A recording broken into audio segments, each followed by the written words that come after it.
Hi guys, and welcome to this week's video. So this week I'm super excited to introduce Tracy from LBS, who's going to be here helping us talk about visas and what you need to do if you want a visa if you're coming here to France. Let's get going and let's meet Tracy. Okay, well, I'm here with Tracy from LBS. I'm really excited to have you on being able to interview you. It probably was nearly 9-10 years ago when I actually used your services when I was coming over to France. And so it's great to kind of see you again and sort of see where you've got to. And it looks like your business is really doing really well now. Perhaps you could just give us a bit of an introduction of kind of who you are, why you're in France, and how you got here. Yeah, sure. Hi, Peter. Lovely to be here. And yeah, we're showing our age, aren't we? Over 9, 10 years ago when we first met. That's huge. So, yeah, really pleased. I've been here now for 32 years. So I moved across to France over 32 years ago. For those of you that don't know me watching this, my name is Tracy Lunetti. Um, so I'm a relocation expert because I have been here for 32 years. I created my business, as Peter knows, probably about 14 years ago now, helping people move, live, and have their business in France. And yeah, I came to France because, it was such a romantic place to come back in the day, 30 odd years ago. I'd traveled quite extensively, and an ex-boyfriend said, "Oh, come and stay with me in the south of France." It sounded quite exotic. So I thought, oh, why not? So came to France, left the boyfriend, and stayed in France. And France, is it still exotic for you? I love France. It's 32 years down the line. Obviously, from a paperwork perspective, we'll discuss that in a moment. But yeah, I love it. And it hasn't, the whole idea when I walk down the beachfront or go for a coffee, it hasn't lost its appeal. Just spending a day on the beach for me is just the best thing to do. So yeah, I still find it quite exotic after 32 years.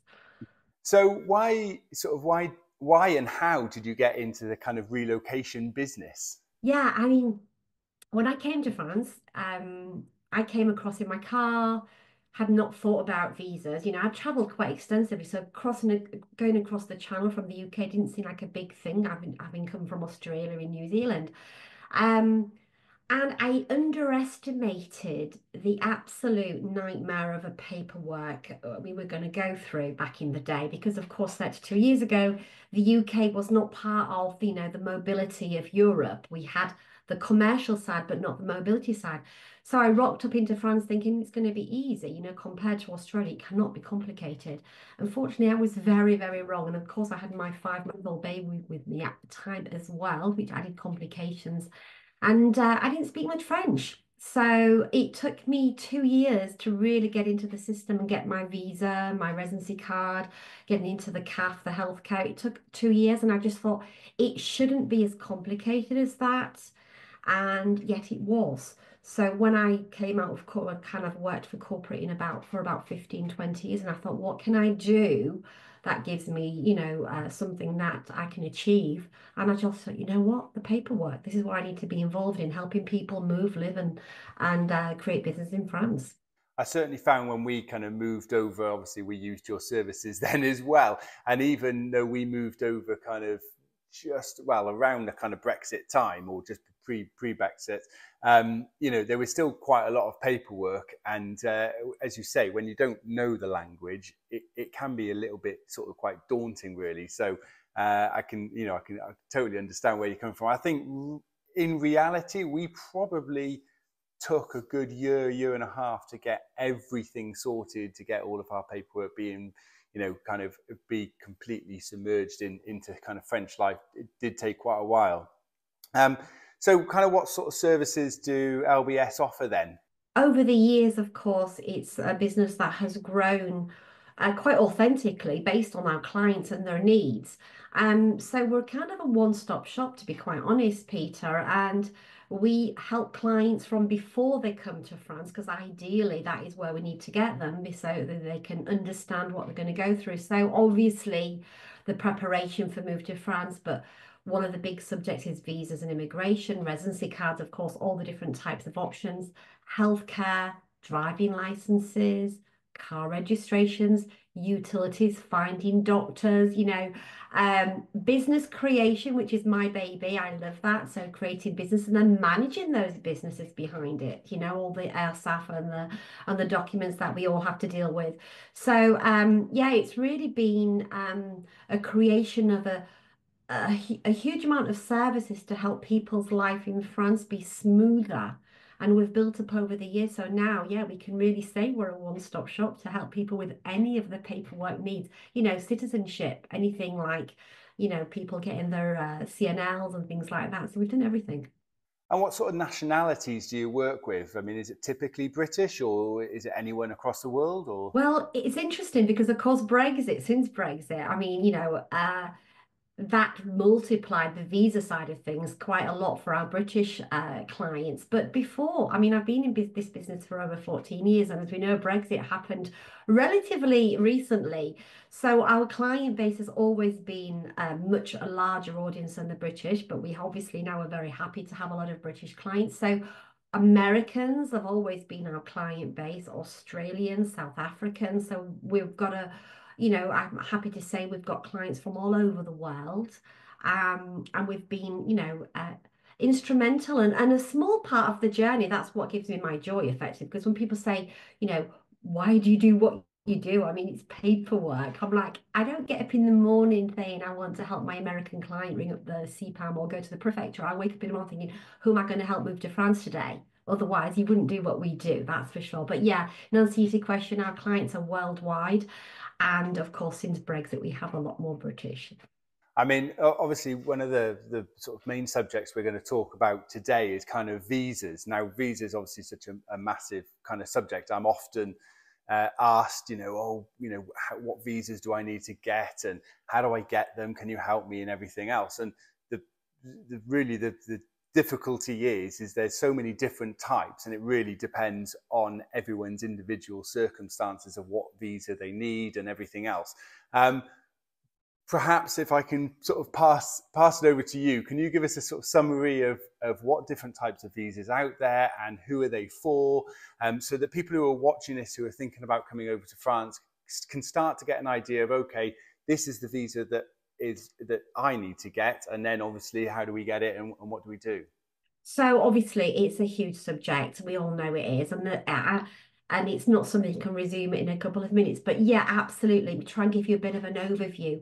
I think, first of all, there's kind of two categories to think about. So whether your listeners are, if they have like second homes, then there's a category there. So your second homeowners are not wanting to live permanently in France, but are looking for more flexibility. So a lot of clients are thinking, okay, I want to spend more time in my home in France, but not become a permanent residence. Currently, they're on the 9180 rule, which they can spend every 90 days in every 180, which is extremely, restrictive. So there's the 6-month visa. So for the first category is those people want to come on a tourist visa, spend a bit more time in France, have more flexibility. It is absolutely possible. 6-month visa, okay? An easy visa to go for. Obviously, renewable in the UK, not in France. So 6-month visa, easy one to go for. And is there any kind of like classifications for that? I mean, do you have to earn enough money, or is it just a proof that you've got enough money to support yourself in France for the time you're there? Or is there any kind of? Well, for all visas, there are different criteria, but the two main criteria for any visa to come into France or any other country for that matter will be financial and healthcare. So whether you're going for this visa, the 6-month, or the other visa we'll discuss in a moment, you're going to have to meet the criteria of healthcare. So you have to have healthcare to come into France and sufficient funds to not be a burden. Okay. And of course, that amount of money you need to have available will change depending on which visa you're going for. Okay. So, second category of visas would be those people who want to move to France permanently. So we'll call these long stay visas because they obviously say what they are. They're for people who want to stay longer. Um, And I would say there's three categories within the long stay visas. You've got the people who want to retire and move to France and not work. So your retirees and your early retires living on capital and investment income, or those who have pensions. Then you have your second category would be those business owners. So people who want to come to France and continue working, but for themselves, not working for somebody else. So a business owner. And then you've got the category of those people who want to come to live in France and work for somebody, for working for a French company. So that's a salaried type visa. So those are kind of three categories of long stay visas that you can apply to come into France and live permanently. Okay, so that's the three. If you want to come in the first category, so you're retired or early retiree, so you're not going to be working. So it doesn't mean you have to have a pension coming in, but it does mean that you won't be able to work in France. That's the long stay visitors visa. A big part or a proportion of our clients do apply for this one. Why? Because it's slightly easier. You're not looking for a job and you're not creating a business. So the process is obviously a little bit easier, but you will still need to meet the financial and the healthcare criteria. Okay. The second category being those who want to have a business. So let's say you're currently in the UK, you have a transferable skill. Let's say, I don't know, you're an IT consultant or, you know, a marketing guru, and you want to come and to live in France and continue working with your clients. It's a transferable skill, so you can apply for what's called a liberal visa. That's like an independent work visa. And it's a very popular one with people who want to move and live in France and then create their freelance activity. So we have a great success rate on those. Of course, financial criteria, of course, business and financial plan would be needed for that. And we help our clients from A to Z with that. Interestingly, you don't need to have healthcare cover for that one because they know when you're in France, you will be getting healthcare because you have a business. Okay.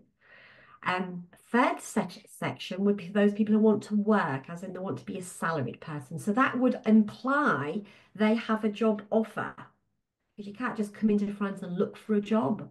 Or if you do look for a job, you need to go back to the UK or America and get your salaried visa in place. So if you have a job offer from a French company, then you would have to go through the salaried visa process. So there's a work authorization requested from your future employer. And then once you have that work authorization, the visa is requested from the UK again.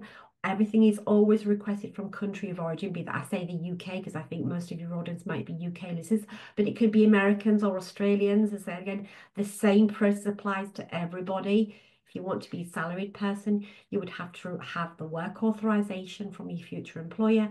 Then the visa process, which is a salaried visa process, which requires a lot of documents, is applied for from your country of origin. And for all of these visas, once you come to France with your visa, depending which visa you've applied for, you will then apply for your residency card. And obviously, the sort of people who are retired, I can understand that you've got to show that you can be sort of self-sufficient and you can retire in France and spend a bit longer.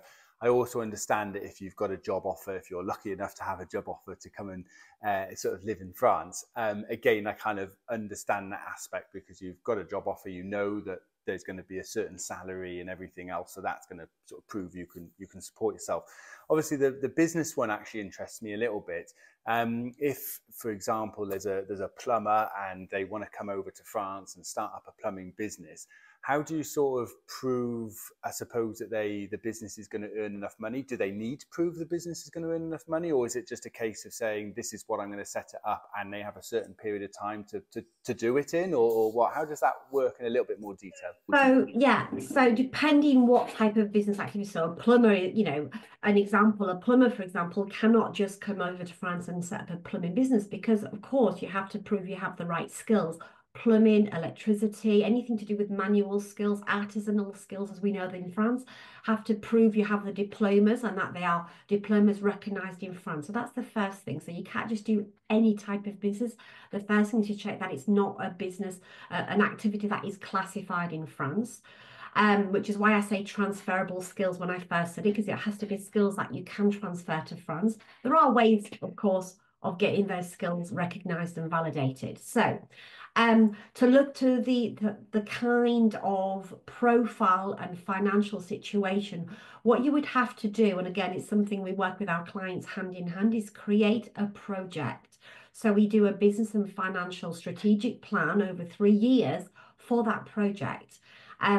So financially, yes, you have to be able to prove that your business is going to be viable.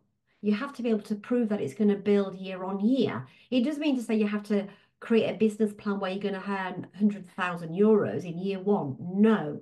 What it means is you have to have a concrete, consistent plan to show this is what I'm going to do, how I'm going to do it, and this is what the money it will bring in.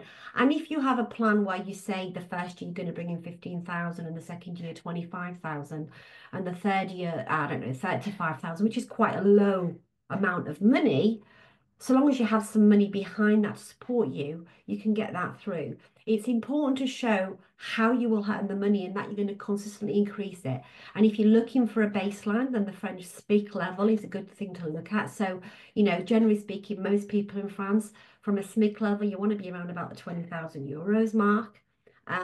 So a business, if you're going to come into France and create a business where you're going to earn 8,000 euros a year, then obviously that's going to be a difficult one to sell. But if you want to come in and create a business where you're going to gradually build it up over 3 years and have savings to support yourself in place while that's building up, that's something we can get through. I suppose again a classic, a classic business that people certainly come to me with is kind of, oh, okay, I'm going to buy a house and we're going to have a gîte, or we're going to have two gîtes, or we're going to, refurbish the barn into a gîte. It's sort of a classic one because it's kind of maybe easy to come in and set up. So I suppose, again, it's the same principle. As long as you can show how much you're going to earn on each gîte and over time how it's going to build, or I suppose the difficulty is, do you have is there sort of like a set period now? Like, do they give you, for something like that, in that example, do you have a sort of do you have to start earning within the first year or the first 2 years, or because people do want to come over and renovate projects in order to create the business? Yeah, very valid question. And again, a lot of my clients that I've met through the different shows I've been to have this dream of having, a property, glamping, camping, glamping, the usual words. And we've done a lot of business files for these type of processes, and we have got them through. So anybody watching this, it can work. However, yeah, it's about this consistency. You can't, create a business and then come into France and then sit on it and not do anything with it. Because when you get to the renewal, if you've got zero money coming through and it's not a valid business, then it won't get renewed. So it has to be coherent. It's why I say coherent plan. If you want to come to France and you've got a project of renovation, it's going to take 18 months. We all know it's whatever time you think it's going to take, double it. So if you think it's going to take a year, it's going to take two, generally speaking. So if you're going to come to France and you've got a project, I would generally say come to France on a visitor's visa and then modify that once your project is really concrete. Because if you try and come in on a business visa and you're not going to earn for 18 months, then obviously that's going to meet some resistance with the visa company, with the visa process, because you'll get to the renewal stage and have no business.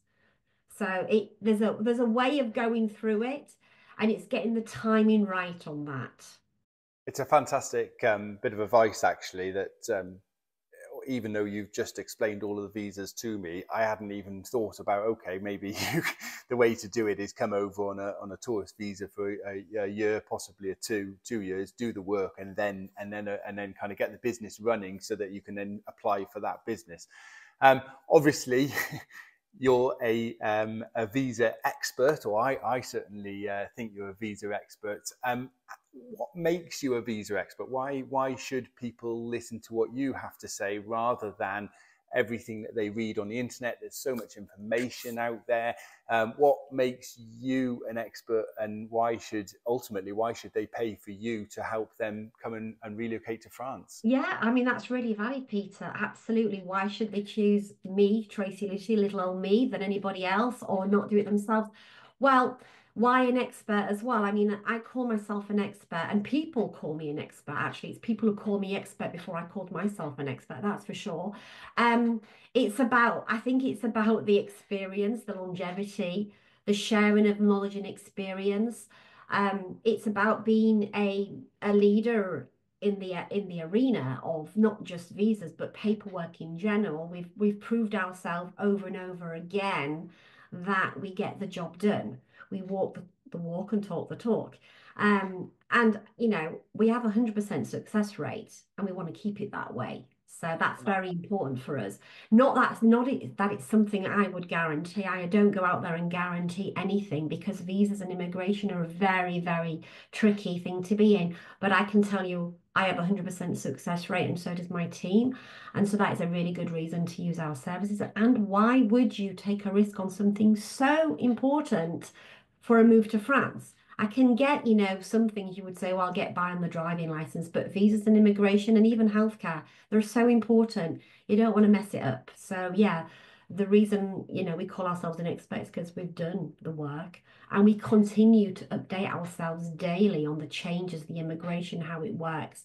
And we apply that and we give that to our clients on a daily basis. I think it's also really interesting because obviously I have personally known you for a long time. I say not that well. I acquired your services when we came to France, and then I haven't spoken to you for several years, and we've sort of got back in touch more recently. But what's interesting for me is that you were here doing this business before Brexit's happened. And I have found that there's a lot of people that have now, since Brexit, created these relocation packages or businesses. And I'm not saying that they don't know what they're doing. I just think that what's good about you is I know you've been here and you've been doing it for the Americans before the British had to do it, so to speak. So in a way, you were already doing it. You knew what to do, and obviously you've just kept yourself kind of updated with what's going. And to say that so far you've got 100% success rate is fantastic news. And obviously it just shows what great work you do. I think also what's interesting is that people, I've seen it myself as well, people buy a house and they sort of come over here and they might spend a couple of grand on moving all of their equipment over here, and they'll spend money in certain areas. And I sort of say to them, well, how what are you doing with visas? And they sort of, well, we're going to try and apply for ourselves. I think, well, that's fine, but if you're looking to create a business or anything like that, you need to make sure that you don't mess this up. And I can say I've seen sort of 2 people at least, and a third one as well, that have come over, tried to do the process themselves and have failed. And again, knowing myself that I've had forms in France where I filled in the form and I thought I've read everything, I thought I've understood it all, and then suddenly I realized that there's this absolutely tiny little box that should have been ticked and wasn't ticked, and then 6 months later I'm still having to redo it, and it's caused a lot of pain and aggro and everything else. So it's sort of, I've realized over the last couple of years that whether they go with you or not, actually securing the visas and having an expert to help them through the process is actually, I think, really, really important, and just as important as making sure you've got, a good money exchange company or a good estate agent or whatever else the other team of people that they use here in France. I think it's really valid what you said, Peter, and not just be about my service, but in general, when you're going through a relocation, people tend to underestimate how much time, energy is used in a relocation, and it seems to be almost like, for me anyway, you spend, like you say, hundreds of thousands in a property, and for the sake of a few €1,000, you're going to take the risk. And I've had people reach out to me and say, oh, they gave me the wrong visa or they rejected me, and when they show me what they did, I'm like, no, you ticked the wrong box. People lose a year of time or 6 months of time because of ticking a wrong box, not getting the right insurance, not following up with the visa center. There's so many reasons, and they're not serious reasons, but they can lose them. And certainly another thing, that a point I think was very important, is about how since Brexit, everybody's popped up with this, I'm a visa specialist, I'm a visa expert, and I find I've had to keep myself very zen about this, I have to say, because being around longer than the majority in a business that is quite complicated, You have to really be very careful who you're working with. Due diligence, please, for anybody who's watching this, do your due diligence. Doesn't matter whether you're working with me or anybody else, but do check them out because there are a lot of people who say they do what they do and they do it badly, and your life, your future life depends on that, you know. So you do have to spend time. I know whereas we spend, I don't take a file on unless I've had a consultation. I know the whole project because I need to understand the due diligence. I need to understand the people, and they need to understand us. They want to know who they're working with. It seems absolutely obvious that's going to be a consultation before anybody takes the next step. And I think working with people who've been on the scene for a long time is really important because there are a lot of these, like you say, these little mushrooms cropping up. I've seen people come and go on the market over the last 14 years. So yeah, it's good to do the due diligence on anybody you're working with, that's for sure. So, using your knowledge and experience, what are the sort of common sort of mistakes that people make when they're sort of looking to relocate to France? You know, the planning. So people, you know, they tend to underestimate how much time it takes. I would say one of the key things people say is when should we start working? Well, as soon as you've got a plan and you want to move to France, reach out, certainly to myself or whoever you want to work with, but reach out because sooner rather than later, okay? Because you get all those questions answered. That's what's important, getting clarity on your project. That's the first thing is people tend to underestimate the amount of time.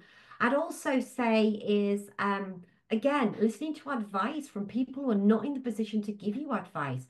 Your friends and your relatives are not the right people to give you advice about a move to France. They may love you and want to protect you, but they're not going to give you the right advice. So don't listen to your friends and family, except for positive things, but don't listen to about advice about moving to France. They are not the best placed, and they might have your best interests at heart, but they don't have the information. Keep very, very light on the networks because all the social media and people sharing their experiences, there is no such thing as one rule meets everybody. Like I said, I have every client I have to have a consultation with because we need to understand the project and their little bit of idiosyncrasies that will apply to their file. So when you go on a forum to get some generic information, fine, but don't believe everything that you read on social media because a lot of the time it's not true. And I guess I would say as well, make sure when you're planning your move to France that you get a good team around you because people tend to neglect the most important part of the move. I think you're absolutely right there because again, you know, I can name a couple of people that I have worked with in this area that bought houses or whatever, and you know, they didn't engage with someone to help them with their visas, and you know, 2 years down the line they haven't got it, and they've kind of gone, that's it, I can't be bothered, and I'm fed up, and I'm going to go back to the UK.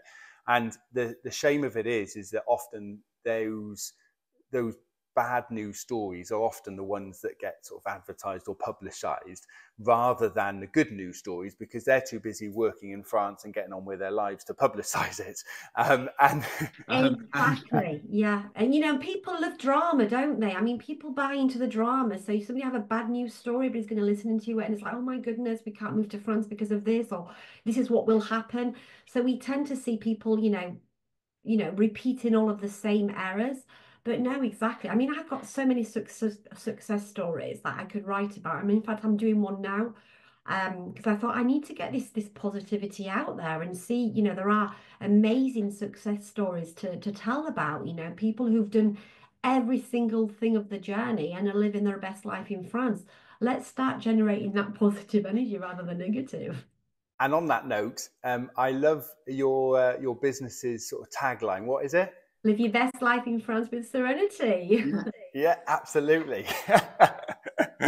Live your best life. No, and I agree with you. And I think I often see, you know, your posts on social media and things like that. And, you know, every time I sort of read the live your best life, it always sort of touches me a little bit. I reckon knocking the mic, it touches me a little bit because I kind of do think that, you know, it was the best decision for me to move to France. I love living here. I wouldn't go back to the UK. And so for me, it's about kind of living my best life. And absolutely, I do my job as sort of an estate agent because I love you know, most of my clients actually are French, but when I do have British clients, I love finding them the right home that's going to be right for them, because I want other people to kind of live their best life in France as well. So every time I see it, I always think, I like that tagline. But Tracy, thank you very, very much for coming to join me today and giving us an overview of the visas. They obviously are quite complicated, but is absolutely doable. And I urge anyone out there who's thinking of moving to France to get in touch with Tracy. I will put your details at the bottom of the video. And yeah, get in touch with her. Mention that you saw her on this video, so she knows that people have watched you. Watch me. Mention you come from Peter. Exactly. I saw you on that YouTube video. No, but honestly, I definitely urge people who are looking to come to France, get in touch with Tracy, and it's definitely possible to come and live your dream in France. But Tracy, thank you very, very much for joining us today, and hopefully I will see you again soon. Thank you so much, Peter. It's been a real pleasure. Excellent. Cheers. Cheers, guys. Well, thank you very much for watching this week's video, and don't forget to subscribe and like, and I'll see you next time when I'm interviewing another expert. Cheers, guys. Bye.